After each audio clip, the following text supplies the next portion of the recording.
You see, what you might say, feel in theological language, the invisibility of God is his self-forgetfulness. And the visibility of the world is the game being played.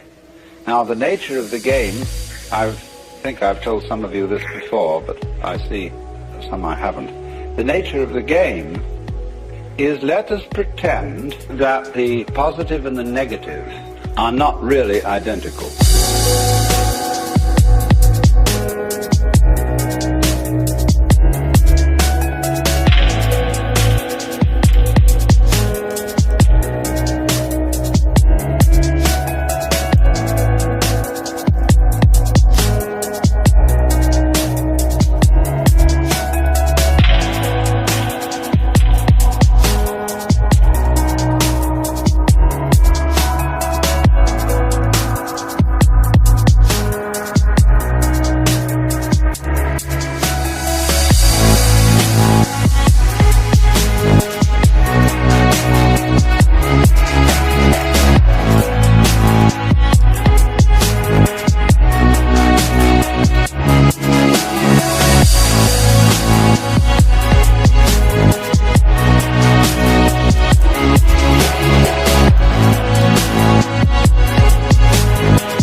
Explicitly different, but implicitly the same, because they always go around together.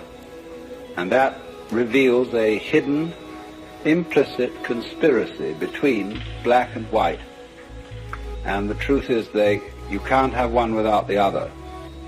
But if we can pretend that they don't go together, that they are actually enemies, then we can have all sorts of games. The first game of which is, oh dear, black might win.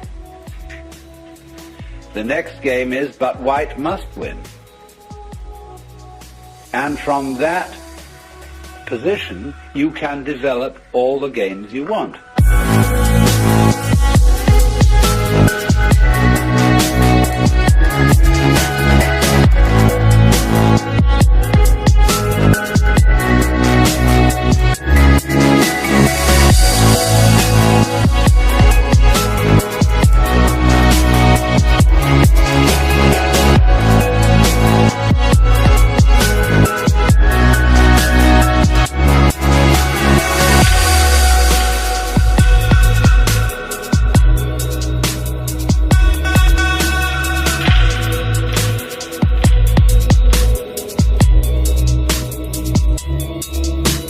And it's interesting, isn't it, how so many of our table games, like chess and dominoes and checkers and so on, use the black and white pieces.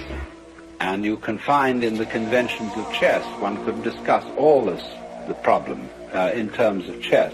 When I bring up the joker, of course, we're in a way discussing it in terms of the game of cards, because the joker is the card beyond role, the card that's wild, that can be any card in the pack. In other words, it's delivered from being a particular someone and can be an anyone. And it pops up here, and it pops up there, and it pops up here. And you never know where is the joker, who is the joker. You see? The thing that we have to understand, really, is that all the roles are the joker playing. And the joker is looking at you out of all pairs of eyes. There he is. Only he's pretending very often that he's not the joker at all. Oh no, it's just me. I'm not the joker. Where is the joker?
revise a little bit about this morning's talk so that we're all up to date.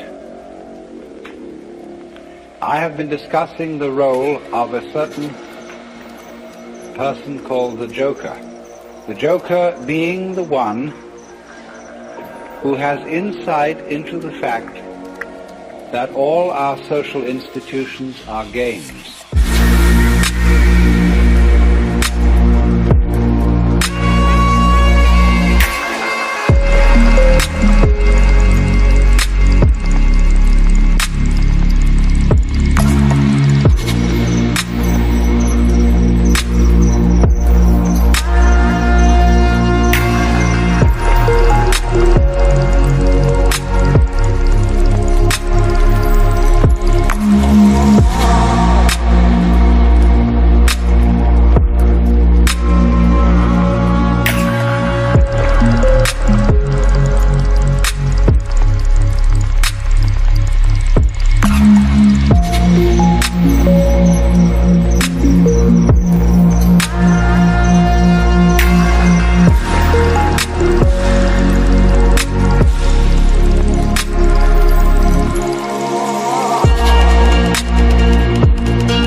Game is played with an initial rule. The first rule being this game is serious, or this game is not a game. And therefore there is a tendency within society to resist very strongly any notion that what it is doing is not altogether serious. And at a still deeper level, beneath the level of social institutions, there is also the recognition on the part of the Joker that the basic forms of nature are also games. The human game, the rabbit game, the mouse game, the bee game, the tree game, the stone game. Because all these are forms of a musical nature, that is to say, they are forms played for themselves. They are played in the most intimate interconnection and interrelationship with each other. But they don't have any purpose beyond what is happening, in the same way as music and dancing.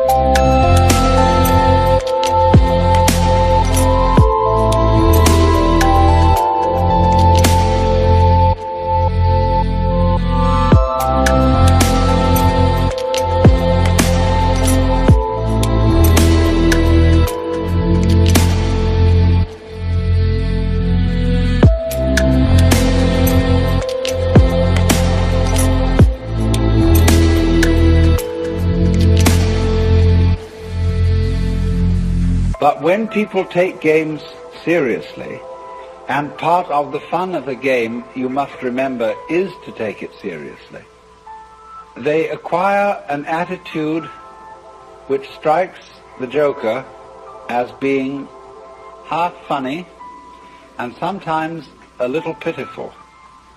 A good joker is inclined, really, not to laugh at people, because if a person is terribly seriously involved, in the sense of the kind of person we call colloquially a square. The Joker feels sorry for them because they live a deprived life.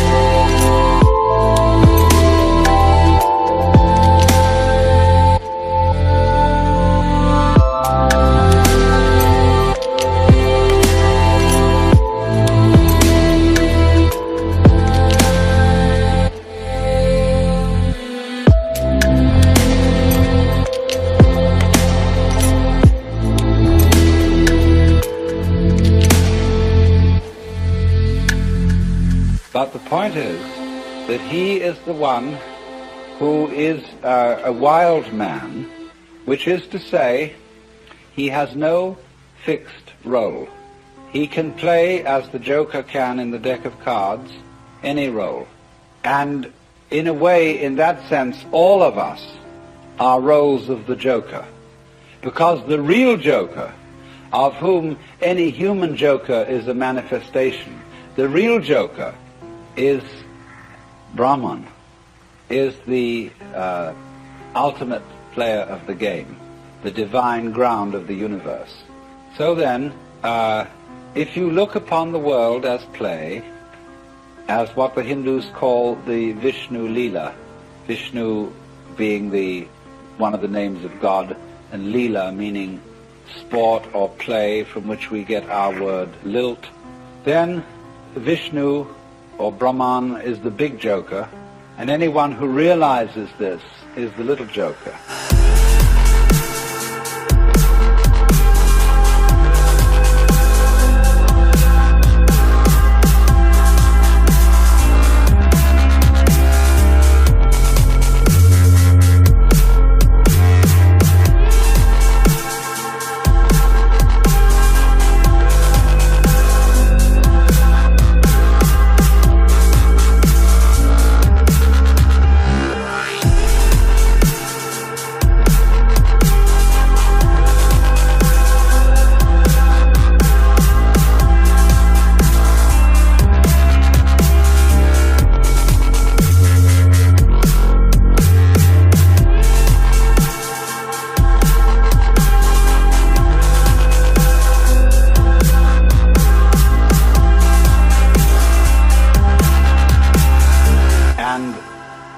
The art of the Joker is very paradoxical, because it is to give the show away that it is a game and yet keep the show going on. There is something about a Joker of a now you see it, now you don't character. So that even when somehow you find in studying all these Hindu and Buddhist texts that when they're discussing one's awakening to the very final secret, somehow there is the feeling of, well, what did we get? Because you step into a new dimension. You see from the standpoint of this sort of awakening that really and truly you were awakened all the time.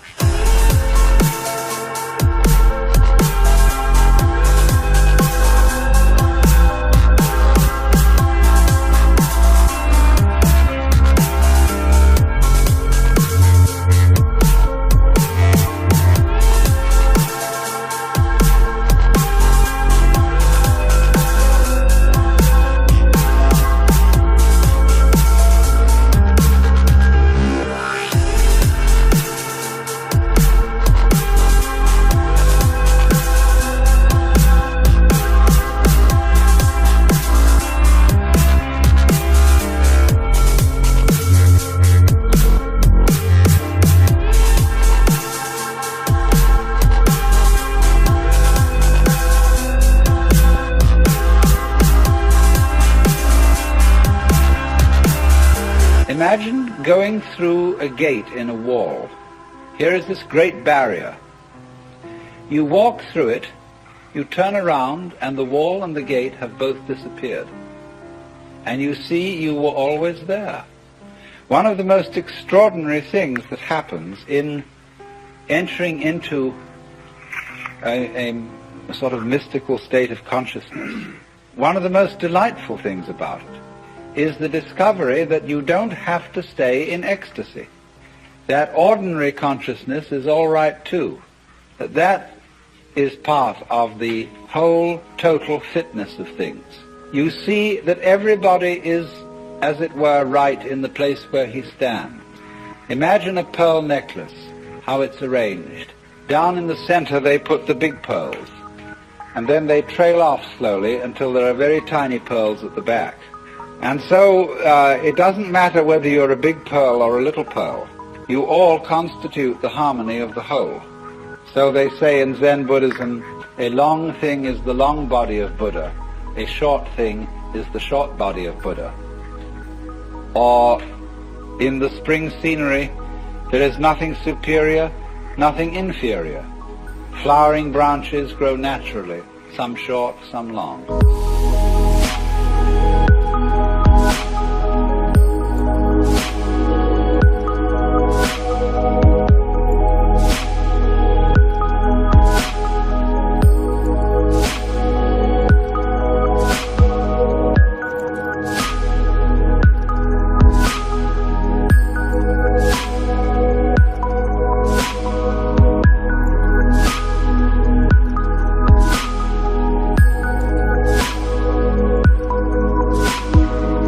So, you see, the positive and the negative together constitute existence. We have to use existence as a neutral word that doesn't have as an opposite non-existence. Existence already includes non-existence. You could say being and non-being constitute existence. Just as we know physically, sound is constituted by sound silence in very rapid alternation. So, being, non-being constitute existence, and existence is something of which you may say the game is worth the candle. If it weren't, it wouldn't be. It's like that. Some people try to say there is good and bad with small g and small b, and they together constitute good capital G. Or one might say that the good of humanity is a curious combination of beneficence and rascality, of reason and passion. And if human beings didn't have those two sides, they would be less than human. Man is in a certain sense redeemed by his passions.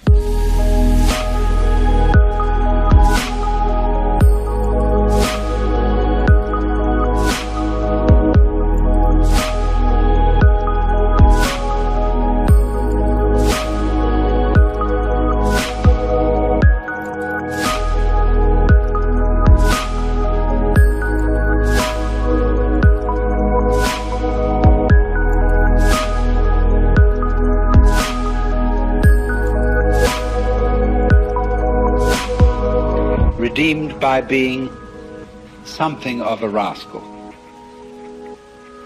Because if he weren't, he would be like a stew with no salt in it. The salt somehow is something that in a large quantity is horrible, but in a certain small quantity delightful. And so everybody has to be salted with a certain amount of unrespectability. Otherwise, they're impossible and intolerable. The only thing is, as a fervent cook, don't overdo it.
is in that respect, you know, that it's said of great gurus in India. They have a very funny thing they say.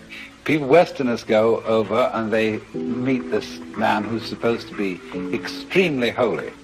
And they're all agog, you know. And then after spending a few days with him, they begin to wonder. They find he smokes cigarettes. They find that he occasionally loses his temper. And they begin to think, well, is this man so holy after all? I mean, he surely should not be dependent on these little habits and luxuries and so on. And then they find he has a girlfriend. And then they leave because they're so scandalized. Well, then the Hindus say, now you shouldn't get so upset about this, because if this man didn't have a few little vices, he would cease to manifest. He would simply disappear. And he has to have these things to keep him grounded, to keep him in the world. Or if suddenly, you know, he gets terribly angry with a certain student and seems to lose his temper, they say, oh, no. That's a tactical anger. That he did on purpose to wake you up to something. It was for your own development and for your own good. He didn't really feel angry at all.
But do you see the point? There is something in the fact that if he didn't have these little attachments, he wouldn't be manifesting. He'd simply disappear.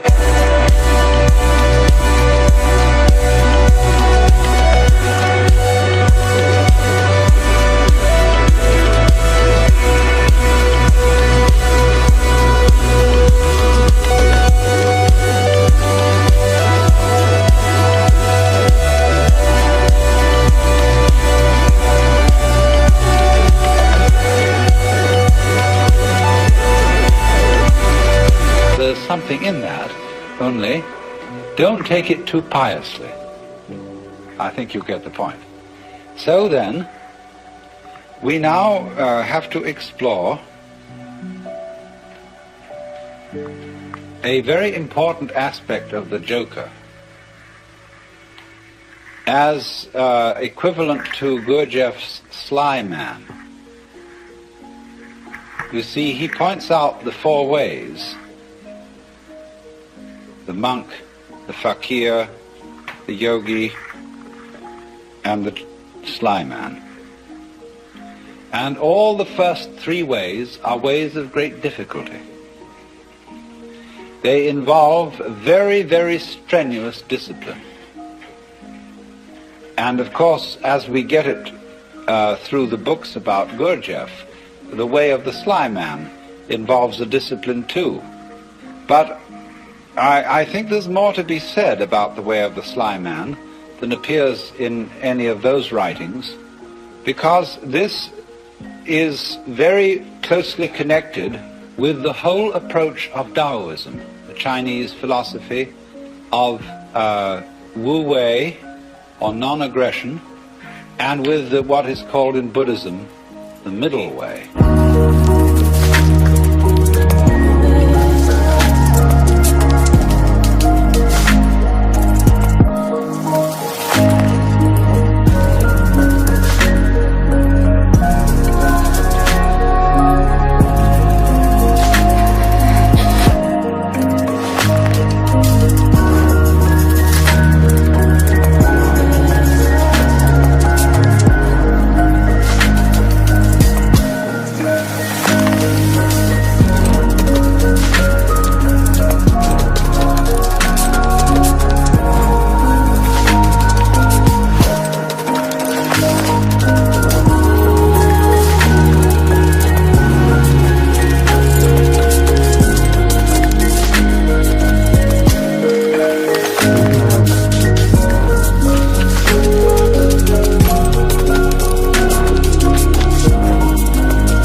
When the Buddha first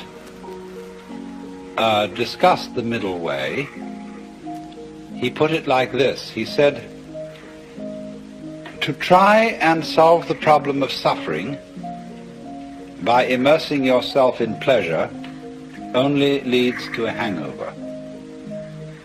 To try and solve the problem by asceticism also brings no liberation.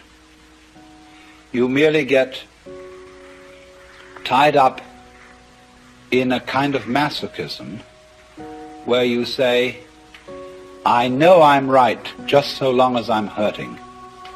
And all that is doing is expiating your kind of infantile guilt sense. So he said there is a middle way between asceticism on the one hand and hedonism on the other.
Actually, the middle way is more subtle than that, and it's beautifully discussed in Professor Baum's book called The Philosophy of Buddha, professor of philosophy at the University of New Mexico.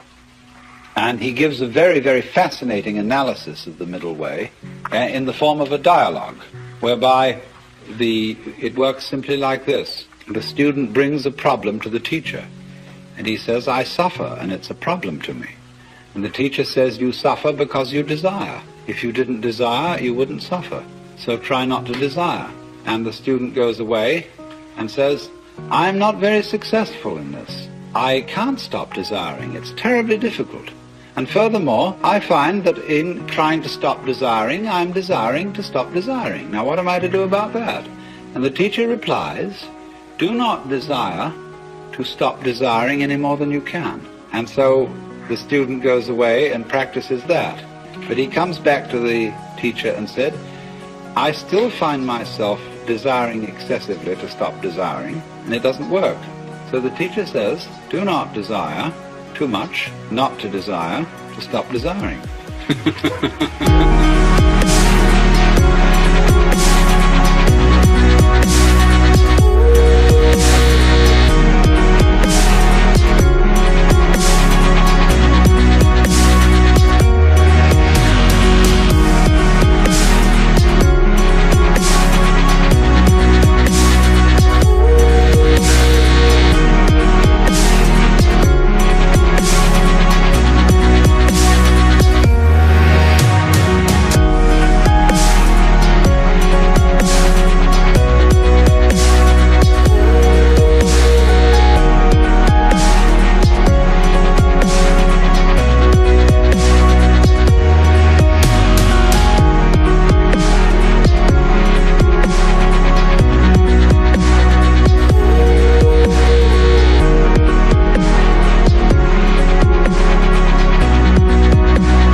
Now, do you see what's happening? Step by step, almost like Achilles approaching the tortoise, the student is being brought together with himself to the point where he catches up with his own inner being and can accept it completely.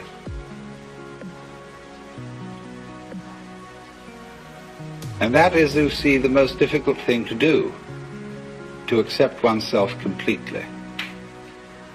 Because the moment you can do that, you have in effect done psychologically what is the equivalent of saying in philosophical or theological terms, you as you are now are the Buddha, just as I was explaining a few minutes ago. That's unbelievable, because we are always trying to get away from ourselves as we are now in one fashion or another. And it's only we will only stop doing that through a series of experiments in which we try resolutely to get away from ourselves as we are. So that is the middle way. But ordinarily in these other ways, the way of the yogi, the fakir, and the monk, the individual makes a big thing out of the work of liberation, and especially likes the kind of teacher who will put him through the most severe paces.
It's interesting how there arise from time to time schools in the West where someone comes along offering,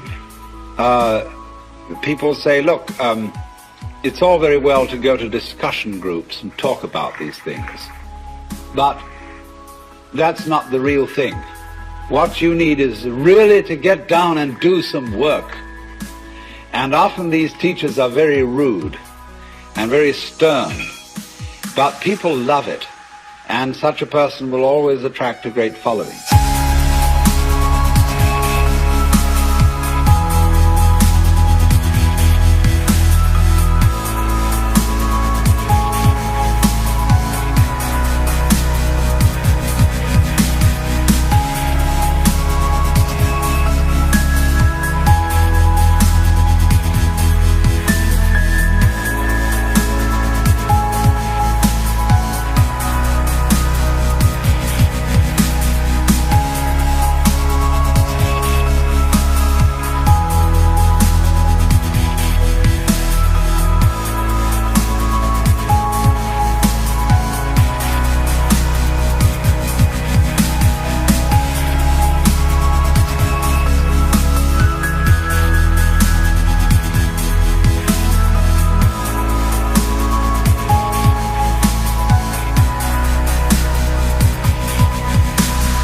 Because people get the feeling, now we're at serious business here.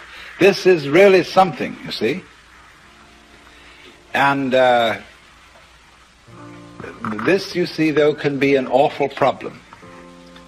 Let's suppose that you have some difficult and distressing habit, like drinking too much. And you're assured that once you've become the victim of this habit, it's an extraordinarily difficult thing to get rid of it, and it requires intense willpower. And so that kills you right off. You're a dead duck from then on. Yeah. It's as if, you see, you had said to the devil one morning, look, I'm going to get rid of you. I'm not going to have anything to do with you anymore. So the devil, who is an archangel and is terribly clever, is all set for you. And because he knows that you are getting out of his way, he surrounds you with greater temptations than you ever imagined.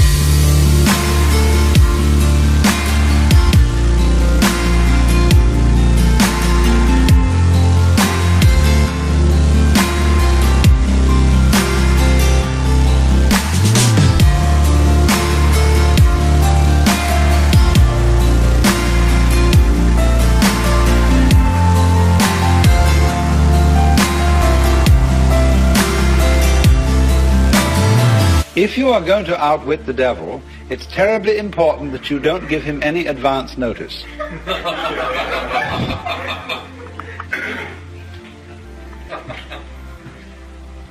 And this is where the work of the sly man comes in. Put it in other terms, in Hindu or Buddhist terms, in the popular terms of popular Hinduism and Buddhism. Liberation is getting out of the toils of karma. It's like this. During your many past lives, you've done all kinds of deeds, good and bad, and you are reaping the consequences of these deeds today. And also today, you're setting up future consequences. Now, before you can be liberated, you've got to pay off your karmic debts. And so the moment you set your foot on the path of liberation, you are apt to find that all your karmic creditors will come to your door.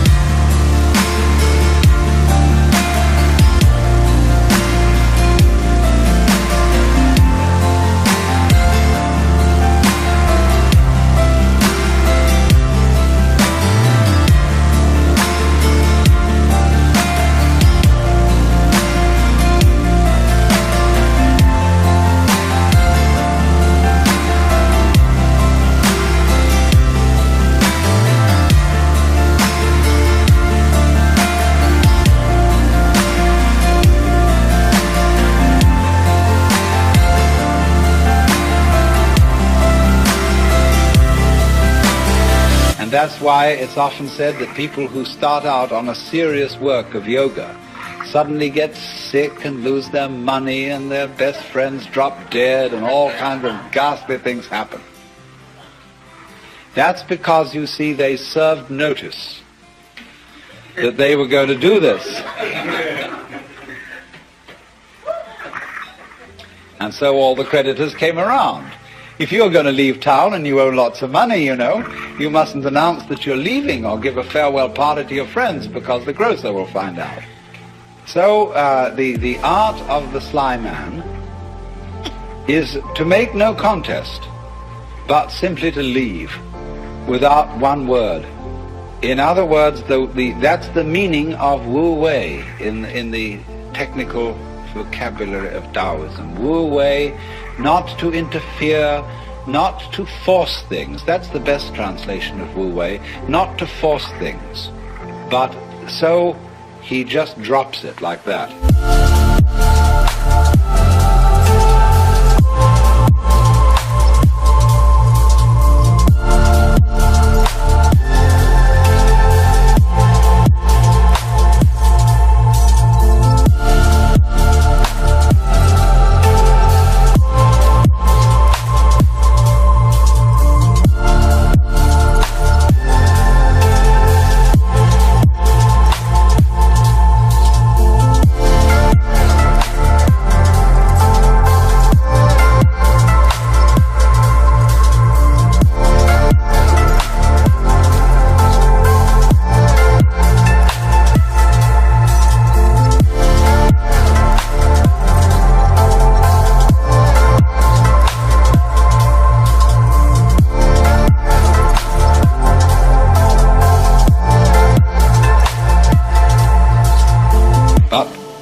You're in this respect, you see, you're your own worst enemy. Because even if you serve notice privately on yourself that suddenly you're going to drop it all, already the devil knows.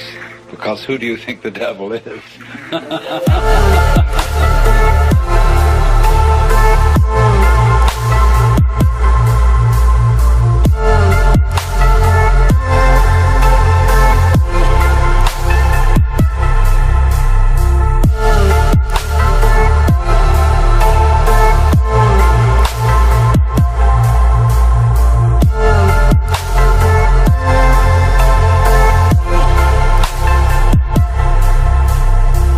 Now this lies behind the whole problem that is discussed in the book Zen in the Art of Archery. The necessity of letting go of the bowstring without first deciding to do so.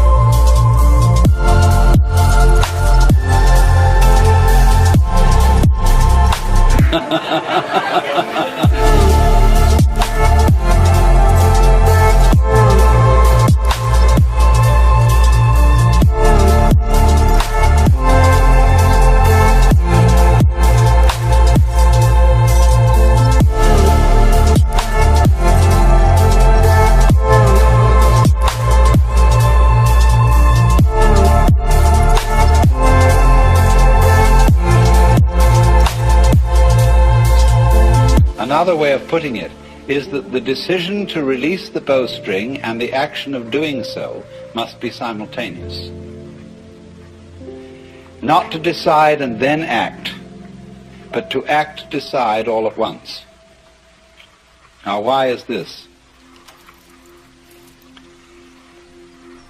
If you are going to be an expert archer, you must shoot before you think, otherwise it'll be too late.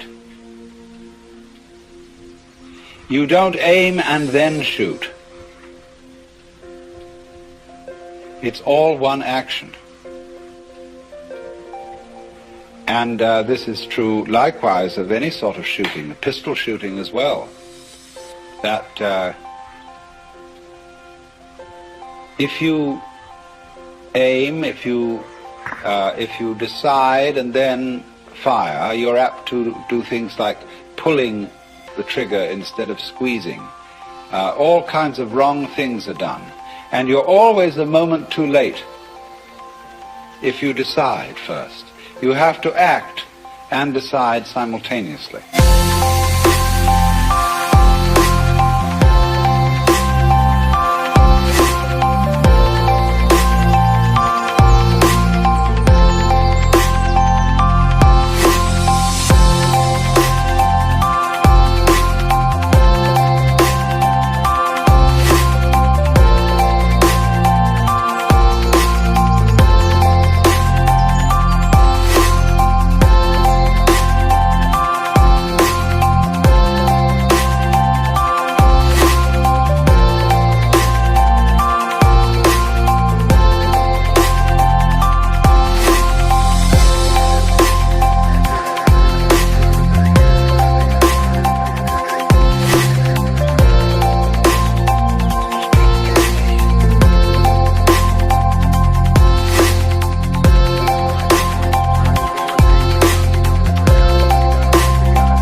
So what does that do, you see? That puts up a very curious problem, which in its own turn becomes a bind.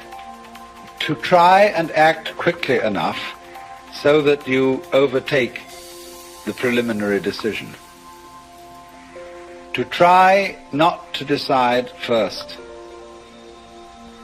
And that is an impossible problem. I wonder if you ever read von Kleist's story about the fighting bear. This is included in Nancy Wilson Ross's book, The World of Zen, as a kind of Western Zen. It's a story about a man who has a fight with a circus bear. And the bear reads his mind and always forestalls any attack that he makes on it. There's absolutely nothing he can do to get past the bear.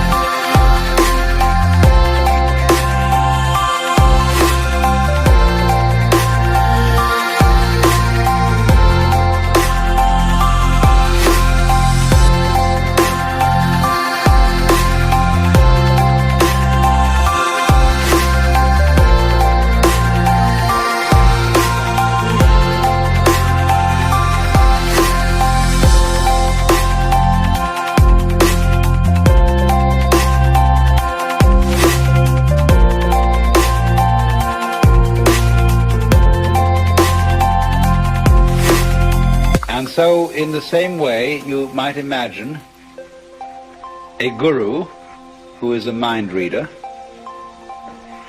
and he always knows if you decide before you act, and if you do, you see, the devil will catch you.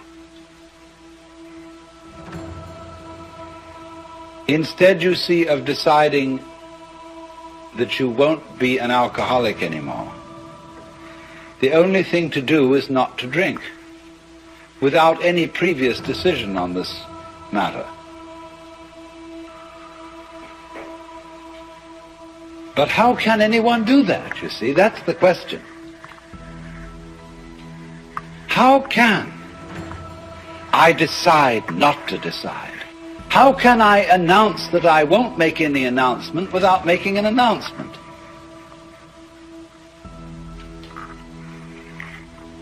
You see, there is no way out of that bind. Try as you may.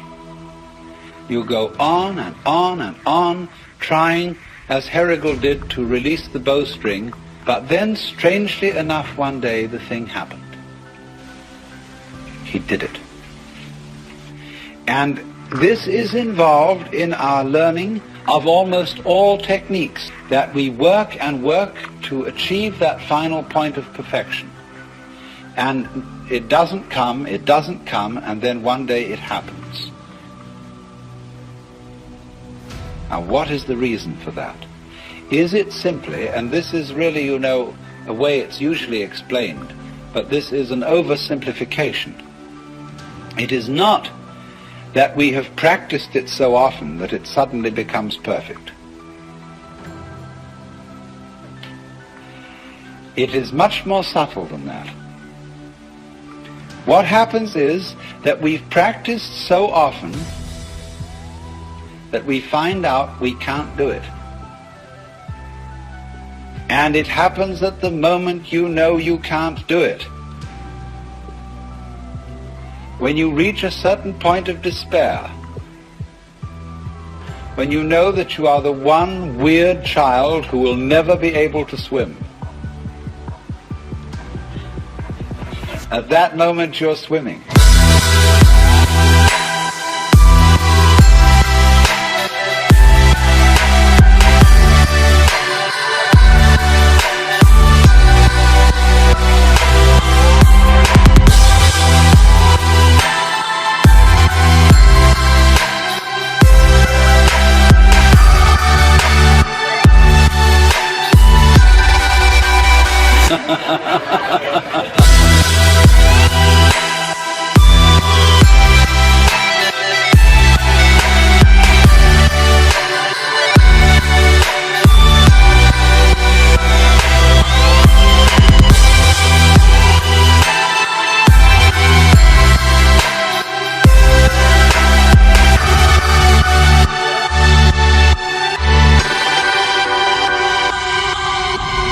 Because the desperation and the total inability to do it at all has brought you to a point which we might call don't care. You stop trying, you stop not trying to get it that way. You just have arrived at the insight that your decision, your will, doesn't have any part in the thing at all. And that's what you needed to know. You've overcome, you see, the illusion of having a separate ego. And so finally we come to the last consideration, which is the question, in what way and by what means can an individual who is under the impression that he is a separate individual, limited by and enclosed in his bag of skin, how can such a person effectively realize that he is deep down the universal self, the Brahman?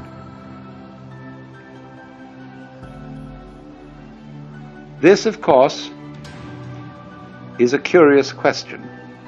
It proposes a journey to the place where you already are. Now, it's true that you may not know that you are there, but you are. And if you take a journey to the place where you are, you will visit many other places than the place where you are, and perhaps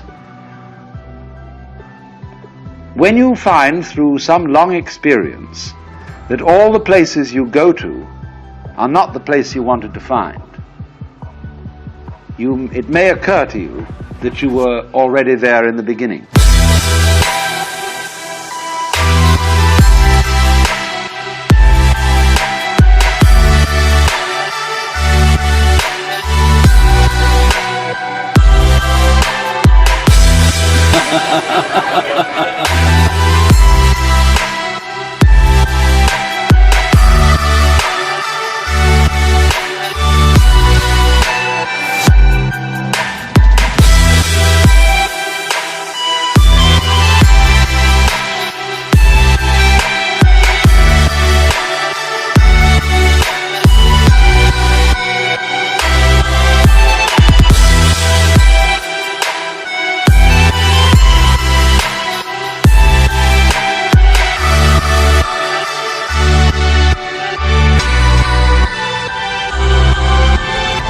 And that is the Dharma, or method, as I translated that word, which all gurus, teachers of spiritual development, use fundamentally.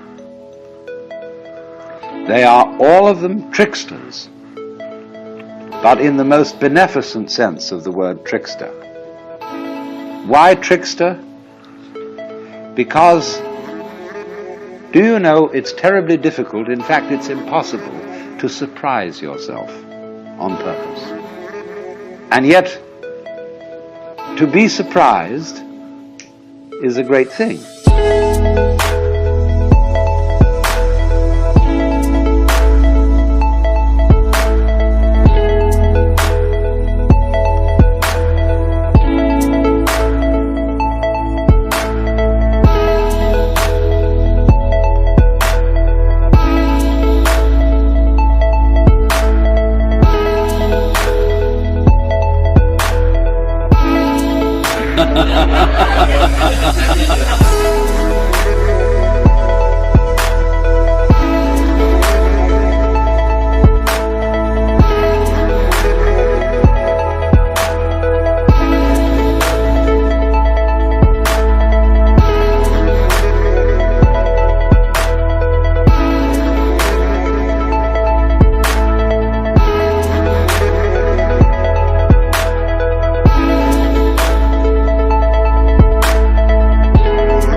But you can't plan a surprise for yourself.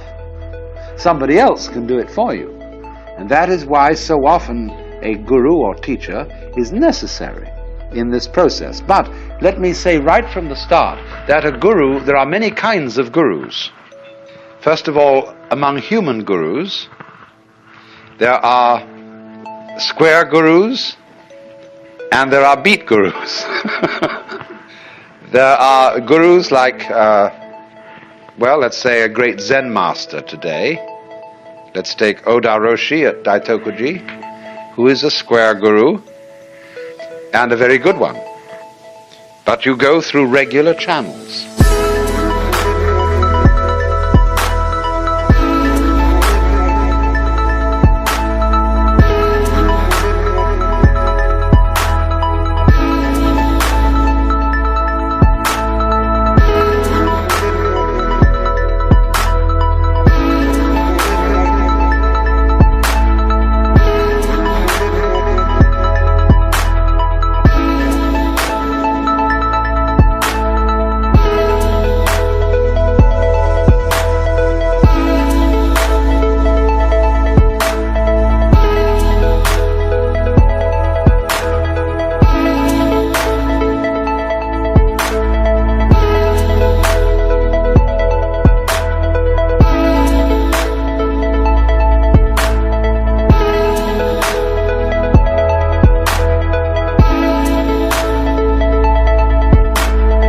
Then there is a guru like Mr. Gurdjieff, who is a rascal guru, who leads you in by means that are very, very strange indeed. Then there are gurus that are not people. The gurus may be situations, a certain kind of problem or encounter. Even a book can to some extent be a guru. A friend can be a guru. I've often thought of writing a story about a man who is some sort of guru seeker and potential yogi, who goes one day into an automat and sits down at a table where there is another fellow, and he sort of thinks that this man looks wise, and he projects onto him the idea that he is a guru. And he says, "I feel there's something special about you." And the man says, "Oh, really?" "Really, actually, there's nothing special about me. I happen to be an insurance salesman." And this other fellow says, "Isn't that fascinating how modest he is?" And then I want to develop this story, step by step.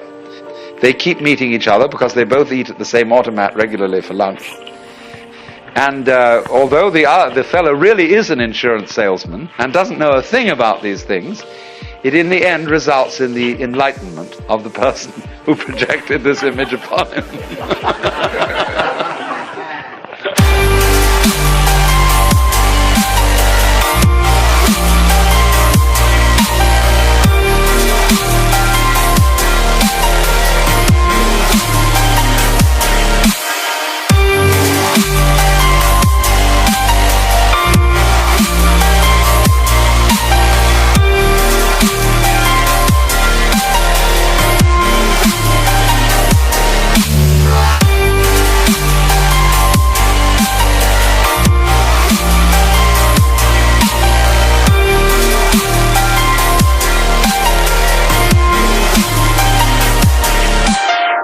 So there are, as I say, many kinds of guru, but the problem of the guru is to show the inquirer in some effective way that he already has what he's looking for. Now, let's all just laugh.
This Zen master told me that you should do that first thing in the morning when you get up.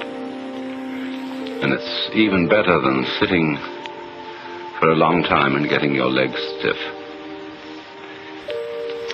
Now, how do you feel? Where was you when you were laughing? What is you now?